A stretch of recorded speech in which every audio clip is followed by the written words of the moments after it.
Hello everyone, welcome to the launch of Joe Hassett's Yeats Now, Echoing into Life. We're very happy to welcome Paula Meehan to converse with Joe tonight. To introduce Paula is Anthony Farrell, publisher of the Lilliput Press. Good evening and good morning in whatever time sphere we are. I'm delighted to welcome Joe Hassett on the event of the publication of his beautiful new book called Yeats Now, Echoing into Life, which it now is. The official publication date, I think, is Thursday, the 1st of October. And we're delighted to have another book from a valued Lilliput author whose previous title was The Ulysses Trial on Joyce. Now we come to the other great titan of world literature, W.B. Yeats. We're honored in having Paula Meehan to talk with Joe about the book. Paula herself is an extraordinary poet who has had a recent collection published called As If by Magic, 25 years of her work gathered into this Lilliput Press volume. There are wonderful things in it, and I think its alchemy is conveyed by this poem which I've just chosen at random. It's a 9-line poem, and it's called The Inscription. Honor the dust, wrote Gary Snyder in my old copy of No Nature, before Bella, our beloved dog, got her teeth into it. Now dog-eared, well-chewed, much annotated. It sits on a bockety shelf right beside the well-made box wherein lies her wag, her bark, her growl, her lick, her rapture of devotion. Her dust we honor. That's just a very small sample of a wonderful collection, and I'm thrilled that we are now speaking poet to poet, and I hand over to our guest speaker, Paula Meehan. So great to be here. It's a real pleasure to see you, Joe, in your own place. I'm here in the north side of Dublin in Baldoyle on a radiant day. And it just feels so perfect to be involved in the celebration with all your friends, your many friends, the celebration of this yet another milestone in your literary life. I've had the manuscript for quite a while and I've read it through, but I found that the book, I went back to it again and again during our recent crisis, a little bit of local bother, and it's like a homeopathic cure. So taking it in small doses, in passages, picking it up, living with it, I've absolutely loved the experience. And I have a feeling that it's going to come into great usefulness. It is a book that really does give us a sense of how we can manage these times. And it's not just that you distill Yeats and his circle, and in fact a wide sweep of literary history into it. It's also that your own distilled wisdom through a lifetime of engagement, not just in the literary life, but also in the legal life, has given you this very judicious way of examining, using Yeats's lenses, as it were, both microscopically and telescopically up to the cosmic reaches. You've distilled your own wisdom through the lens of W.B., a poet we both love and revere and have had many conversations over the years about and with. Sometimes I feel his ghost is in the room with us, casting a cold eye on our utterances. So it's lovely to see you where you are at the center of some chaos for sure. We're watching Washington. From this vantage, I tell you, we have our eyes peeled. And I send condolences on the loss of Ruth Bader Ginsburg, who was a force to be reckoned with in your own profession. Joe, talk about the book itself as object, because Anthony and Lilliput, the gang there, they produce the most beautiful editions and publications. And this one has done you really proud. Talk to us about the style of it as book as book. Thank you, Paula, and you do me proud. Thank you so much for your very generous comments and for the beautiful friendship that you and I have had, and all the conversations you and I and Theo have had, and others with us. We've really had a wonderful time. And in a way, Yeats has been in the room. It's like Hamilton, you know, Yeats was in the room where it happened. And he does have a tendency to do that. So now we've confined him to this book as book. And I think that one thing about the book is it has a beautiful cover that is in a way an homage to the beautiful Sturge Moore drawing of the winding stair at Torbally Lee, which, you know, Yeats said he wanted his poetry to be have a rooting in the earth, as Torbally Lee did. So we've kind of made a nod to that with the beautiful cover. Inside the book, it has some, well, here's a beautiful manuscript of the poem, The Folly of Being Comforted. I love the idea of, Henry James used the term, the visitable past. He liked to be linked to the visitable past. And he wrote that in the preface to a book about trying to get some letters, the Aspirin Papers. And the visible past, he says, is like being at the other end of a long table. So it's close enough that you can reach it, but it's far enough away that you have a little perspective on it. And seeing these drafts of the poems, and the National Library gave me the beautiful letter that Yeats sent to Olivia Shakespeare, in which there's Olivia, I don't know if you can see that, and there's a letter from Yeats to Olivia Shakespeare, in the course of which he gives her the poem, After Long Silence, a beautiful poem. And so the book has other interesting images, both drafts of poems and text and pictures of things related to Yeats's life and to his work, and other appreciations of his work. So it does kind of bring together that visitable past. Oh, it has his butterfly ring, which is in the National Library. I love the butterfly ring. His wife, George, I think, commissioned it just before their marriage. And Yeats said he wore it, he never took it off, and I don't think he did until he died. And the Yeats family has loaned it to the National Library. And he wrote to the designer of the ring saying that I'll always be able to explain what it means because it has the butterfly on it. And he said, I can explain what it means because I've written a poem about it. The poem is Tom O'Ruffley, and it says, "For wisdom is a butterfly and not a gloomy bird of prey."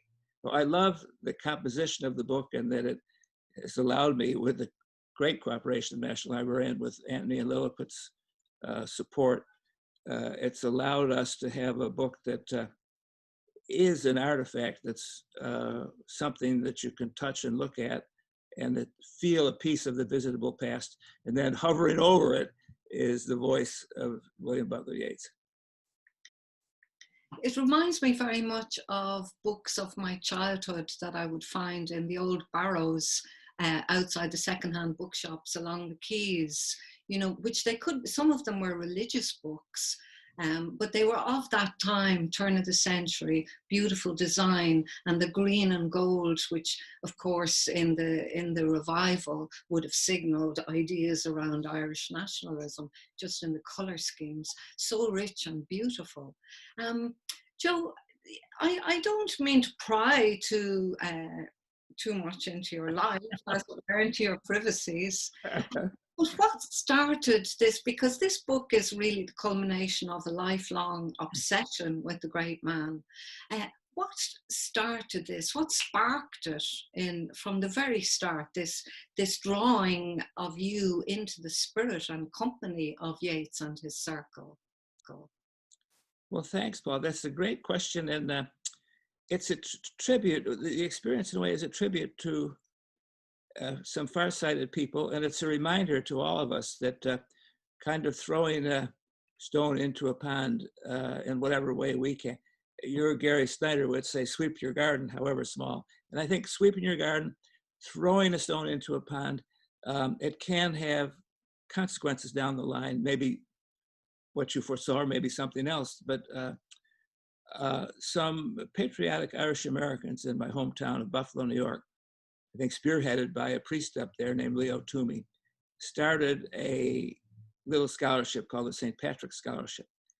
And I remember now reading, when I applied for it, the circular said that the idea was to select 3 students from Buffalo who would go to the 2-week summer program at University College Dublin and to the 4th annual Yeats Summer School in Sligo.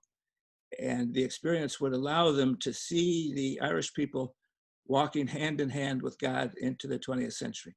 Well, I didn't see exactly, but it's interesting. Yeats talks, Yeats blames Shaw for being on the straight path of logic, where he preferred the crooked road of life. So I maybe took and then maybe the Irish people and I all took a kind of a crooked path, as we all do. We take our own path. But that little scholarship, which was funded by Irish American people in Buffalo who were maintaining their link with their family and tradition, allowed me to go back and take my place in that chain. So it really, being out there in Sligo, I was 20 years old. You're looking up at Ben Bulben and Knocknarea and Ross's Point, and along comes this voice who really starts to ask you a lot of questions, the questions that he was asking himself. And I didn't realize then, I would read years later in his diary, that his first principles, he called them, about finding a poem, were to live a passionate life and to express the emotions that find one thus in simple rhythmical language. And I didn't have that diary entry in front of me at the time, but I felt there, reading his poetry, that this was a person who really grabbed life and really sought to understand it, sought to know where he stood in the relation to the universe. Where did he come from? Where would he be afterward? Was there another reality outside the reality we know, as Plato famously taught? And then within his own physical reality, he was tremendously engaged with his own place and time, with his own nation, whatever that was coming to be. In part, he played a part in making it, with his contemporaries, with his family, and with his friends. And one of the things that really gripped me then was his profound engagement with his friends and his belief in friendship as an important element of life. And it all kind of took hold of me. And so it's a bug that's been with me ever since. And that would have been, what, the early 60s, 1963 or 4? 63, right. Yeah. It's the year of the Chatterley band and the Beatles' first LP. Exactly. And did you find the Irish people hand in hand with God, or were they in the ditches, as Montague said, black holes with each other, the young in each other's arms? Well, I found them, well, I'll say this, and I remember actually reading that summer, there was, JFK, God rest him, came to Ireland that summer, and Time magazine did a big piece on him. And they quoted Austin Clarke, I think, saying the gods whistle in the air. The other world is always at one's shoulder. I had to reach back to get that quote out of Time magazine in my mind, but I think I have it right.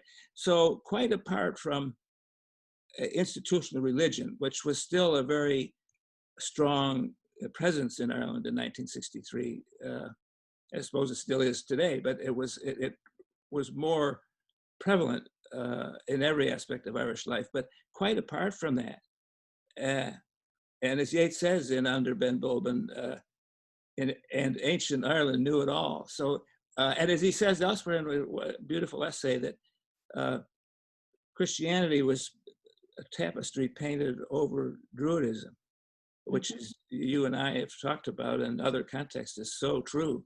The Druid influence on Irish psyche and thought is profound.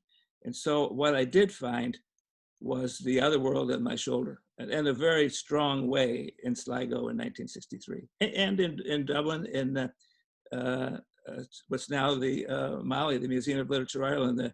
The UCD summer program was what's now the beautiful cafe of Molly in the basement of 83 Stevens Green.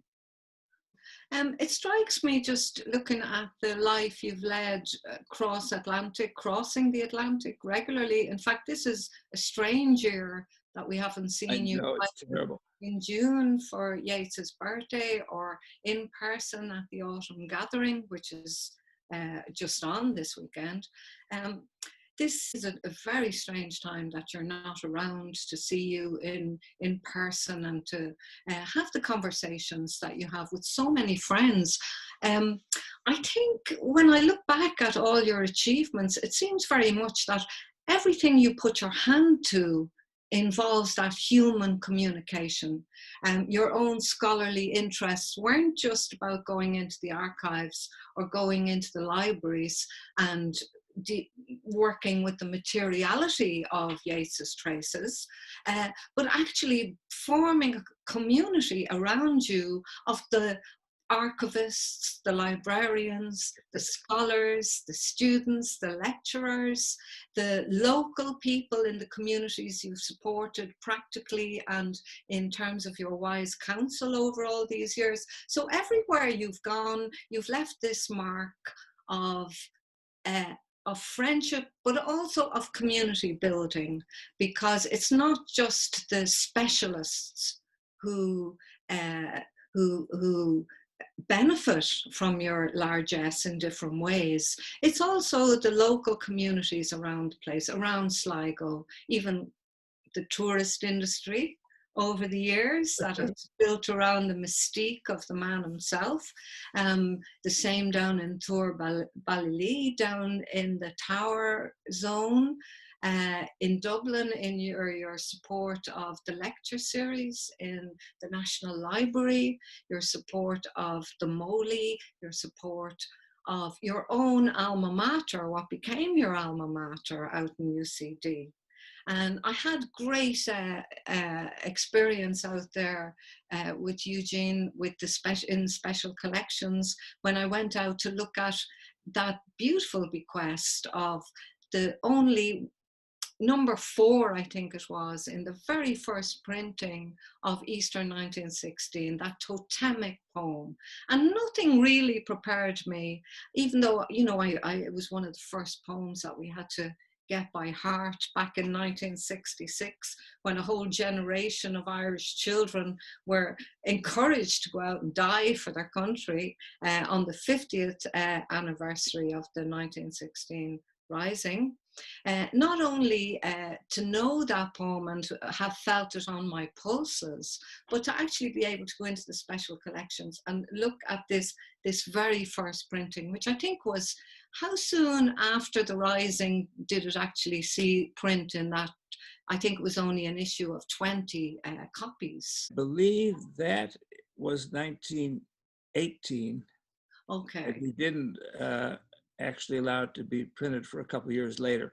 It was either 17 or 18, and I don't have it. It was I could pin it down, but it was a good while after he wrote the poem. For a number of reasons, he didn't want it made public, but he allowed this issue of 25 actually. And I actually have, and UCD now has a letter that Yeats wrote to a journalist in Chicago who was of Russian descent and was interested and he later wrote about the Russian Revolution. And he must have written Yeats asking about this poem. And Yeats wrote back and he said, "How did you know about this?" He said, "It was only made available to a very small group." So Yeats was mystified at it being out in the Clement Shorter edition of 25. Yeah, it's a beautiful book. And it really does, make you feel a closeness to actually be touching a book or touching a manuscript. It does give you, it makes you come into contact in some way with the author. It's a beautiful thing. Yeah, I found it a very emotional experience, as you do when you see the handwriting of poets and other artists that you've revered. I found it very emotional, and to sit there in the quiet of that space and see it and handle it And all, but I mean, that wouldn't be the only thing that you have given to the special collection. And they really, not just of Yeats, but also of the living community of writers, contemporary poetry titles, all this minding and guarding and carefully curating even the work is such a generous act, and such a, it really does express things I found in your own personality. It's not an accidental. It comes out of, I think, an understanding of the hard scrabble life of most people, of certainly of the immigrant community that you grew out of.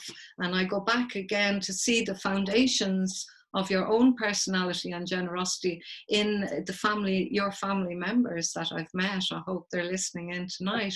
But not only do you come here and build community around great works of art and literature, but in your own home place, you've been bringing Irish writers to your Buffalo alma mater, St. Canisius's, for, I think we're up to, you must have at least 18, 19 Irish visits, a yearly reading series, which is not just about the writer having exposure and meeting the academic community, but it's open to all the population of Buffalo, and they come in from all walks of life because I've met them. And part of the visit is also to spend time with your own family, your brother Paul, who sadly passed away, but your sisters, the wonderful nurses in the family, and to have a whole perspective on your life and on that Irish-American experience. And it was really revelatory for me to see the, not just the compassion, but also the commitment to give back, to return, these loops of deep, deep friendship between our diaspora and the people who are here on the island, and to the new Irish as we emerge now at this new phase of our history. Thank you very much, Paul. I really, I can't tell you how touched I am by that. And I will just try to be rational instead of respond with the tears. My Megan genes going through my mother would normally have me totally broken down in tears. But on the rational side, all that experience has given me so much energy and so much life. It's really been a wonderful thing for me. And it's funny that you're mentioning that, going back to my own immigrant roots, the first Irish poet who read in that series in Buffalo was your dear friend, the Lady Van Boland. And she went out to dinner with us afterward, and she couldn't hear enough about all our great grandparents and so on, because she wanted to know about their experience as immigrants. So she had a great feel for people's real lives. Yes, in fact, she has a marvelous poem, The Emigrant Irish, where she talks about the things we put out in the byres on the shelf. Yeah. Old lamps and the old tools, and you know, she asks the question in the poem, you know, we do have need. How will we use what they've given us? Yes. How will we use these things that we've shut away, we've put them back, you know, parts of our very traumatic history that we haven't wanted to look at. And yet now we're in a talk about trauma. We're in a time where we really need to draw on those energies, ancestral energies, as it were. Totally. Christian and pre-Christian. Yeah. Yeah. Well, you know, it's interesting you say that. You mentioned Cool, because I was virtually present at Cool yesterday for the autumn gathering. And I made reference to, because we're talking, of course, about Lady Gregory, but Yeats wrote a beautiful entry in his journal when Lady Gregory was very ill in 1909. Which told how much she had meant to him, and that when he was thinking about her being ill, he said, "She's been to me mother, brother, sister, friend." And he says that all day has been like a conflagration in the rafters. I cannot realize the world without her. Yes. Friendship is the only house I have. It's a beautiful, beautiful passage about the meaning of friendship to him. And then he sent her what he called in the letter in which he sent it, a little scrap of verse, which is very interesting in terms of what you were just saying and where we are today. And with all the various troubles around us outside, be they pandemics or the worst virus of racial or other ethnically driven hatreds, or speaking of conflagrations, the terrible burning of our precious forests. And it is disorienting. And there's an interesting kind of thought Yeats had in that little scrap of verse that he sent to Lady Gregory.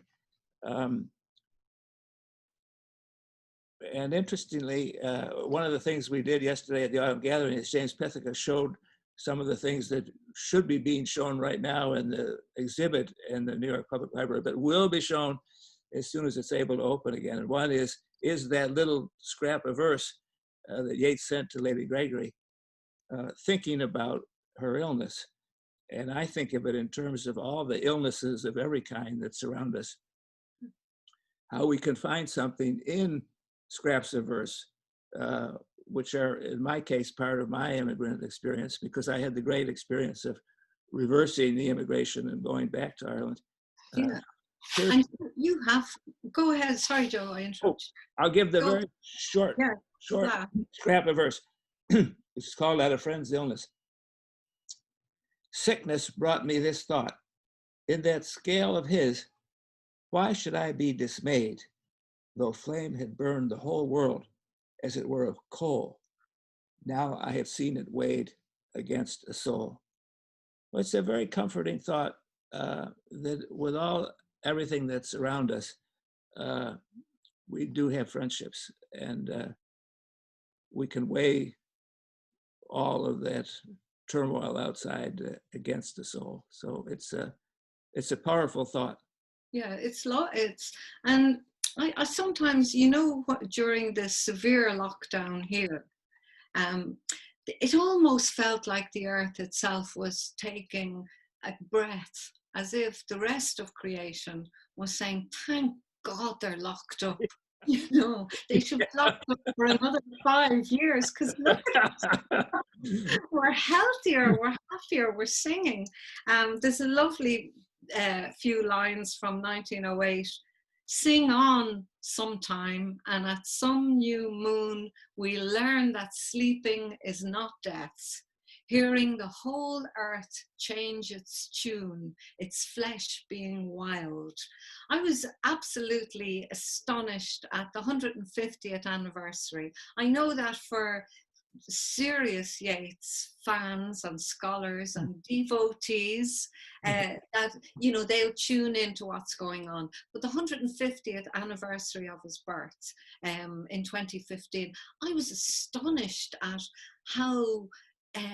how much he emerged as a symbol of the integrated self, of many sides, of the entrepreneurial self, the dreaming fae self, the ghost chaser, the nature rapture maker, the singer. How many of the different selves appeared as an integrated unit. And I thought, I remember what I took from that year of celebration, readings, lectures, Yeatsian euphoria. What I took from it was his sense, a holistic sense, not just of his own lifespan, but of a whole historical span.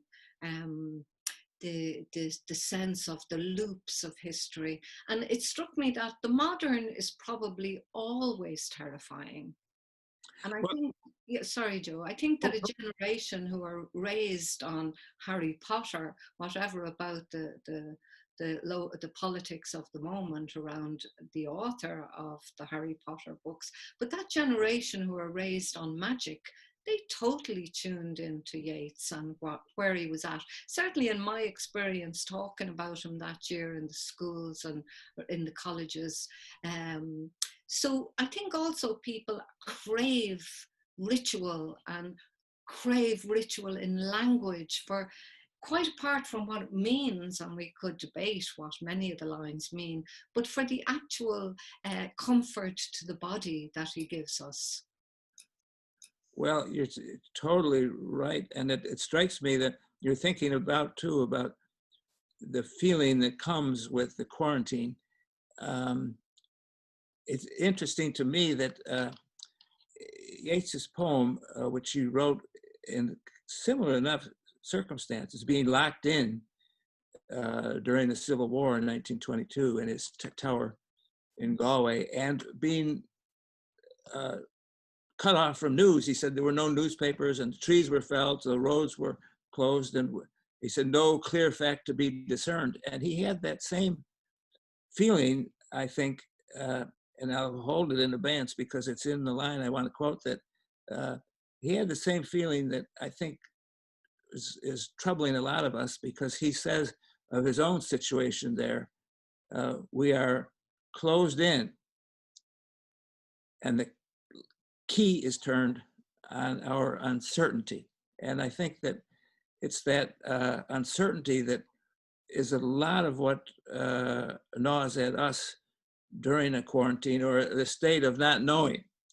And when you mention all down through history, he said in his notes he wrote later that feeling he had of being closed in, he said, men must have lived through this way throughout so many centuries. Yes. And he said, I was overcome, explaining the origin of the poem that he wrote. He said, I was overcome I felt the overmastering feeling not to be overcome by hatred, by bitterness, or to lose all sense of the beauty of nature. Yes. And as he pondered on that, he visited his friend and neighbor, Lady Gregory, and she wrote a little note in her diary. It was great. He says, she gave the date August 23, I think. She said, rain on the hay. Yeats was in. He's working on his poem about Ballylee. And he said that a lyric is such a fragile thing. It should be rooted in something of history or some personal thing. And then in his notes that he wrote later, a year later, he explained what that thing was that he found, which was the honeybee, as he explained that there was an empty stairs nest, and he explains that's our West of Ireland term for a starling, in his tower. There was an empty stairs nest, and he said, suddenly I began to smell honey in places where no honey could be. And he said, I wrote a poem out of the feeling of the moment. And that poem, of course, is one of the meditations in time of civil war.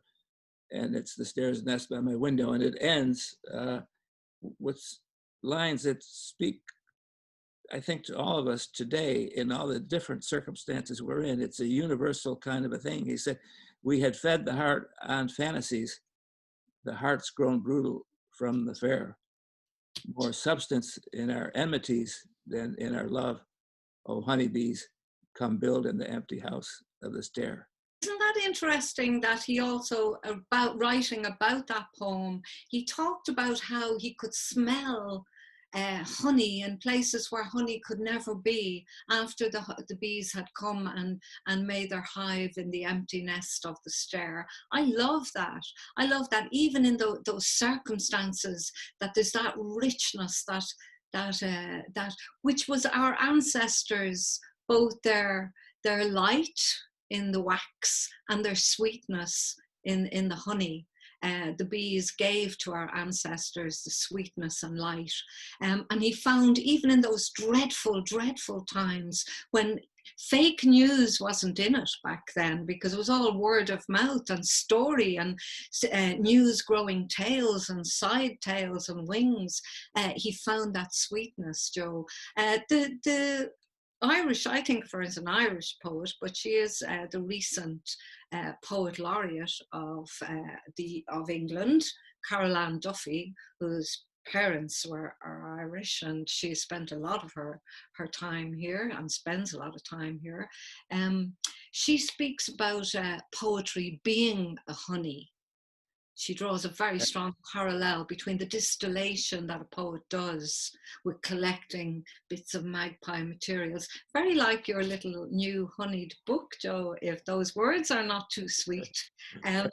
So it might be the point where we actually hear a bit of poetry. Will we do a little bit of poetry just to wrap it up and to thank you for this gorgeous book, which I can't help thinking that we're in autumn, mid-autumn now, we're racing towards Christmas, and it is the ideal gift for people who love poetry, who love philosophy, who love Leonard Cohen and Patti Smith, who both get quite a piece of the action of all the writers and all the beautiful images that are contained in it. It is a perfect gift to pass on your own gifts of friendship. So I urge anyone who's watching in and to actually get their hands on not just one copy, but many copies. So let us finish with a poem, Joe, your favorite poem. Well, thank you, Paul. Thank you for so much. And I'll go right into the poem. It is the favorite of mine, and I'll just say it's the poem that Yeats later told Maud Gunn he wrote to express. He was on a train.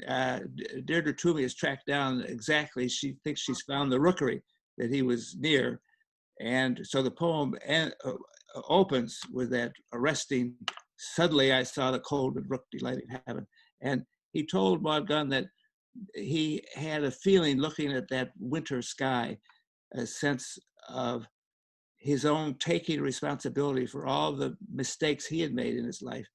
And he somehow associated that with a sense of some kind of justice that or a weighing of just and unjust that he felt from that winter's cold gray winter sky suddenly exploding with the delighting rooks. And if you do acquire this fine book, there's a beautiful photo of the rook delighting heaven at the rookery that Yeats probably was looking at when he wrote this poem. So if you don't mind, Paul, I'll start it. It's 12 lines. I'll take 6. Okay. And you finish it, and that'll be the end. This is called The Cold Heaven. Suddenly, I saw the cold and rook delighting heaven that seemed as though ice burned and was but the more ice. And thereupon imagination and heart were driven wild. So wild that every casual thought of that and this vanished and left but memories that should be out of season with the hot blood of youth, of love crossed long ago. And I took all the blame out of all sense and reason, until I cried and trembled and rocked to and fro, riddled with light. Ah, when the ghost begins to quicken, confusion of the deathbed over, is it sent out naked on the roads, as the books say, and stricken by the injustice of the skies for punishment? So Joe, listen, thank you for sharing your thoughts with us today. And I'm delighted to be part of the celebration of this book's arrival into the communities that you have given so much to, and who give you so much back by way of affection, friendship and love. My very best to your family, to Carol and the children. It's been a real pleasure talking to you. So go safe. Thank you, Paula. The pleasure is all mine. Thank you, Paula. You're wonderful. Thank you. And love to see you. And at the Lilliput Press, we would like to thank Paula Meehan for her lovely In Conversation event with Joe Hassett today.